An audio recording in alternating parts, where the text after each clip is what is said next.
शेतकऱ्यांसाठी महत्त्वाची बातमी ई-केवायसी बाबत मोठी अपडेट आलेली आहे।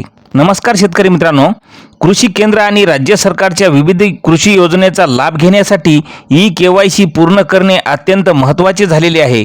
अनेक योजनांमध्ये लाभार्थ्यांची पडताळणी करण्यासाठी ई-केवायसी अनिवार्य करण्यात आलेली असून ज्या शेतकरी बांधवांनी अद्याप ई-केवायसी ही पूर्ण केलेली नाही त्यांना काही योजनांचे अनुदान, हप्ते किंवा इतर लाभ मिळण्यामध्ये अडचण येऊ शकतात। यामुळे आता आपल्या आधार क्रमांकाशी जोडलेला मोबाईल नंबर सक्रिय आहे का याची खात्री करून घ्या।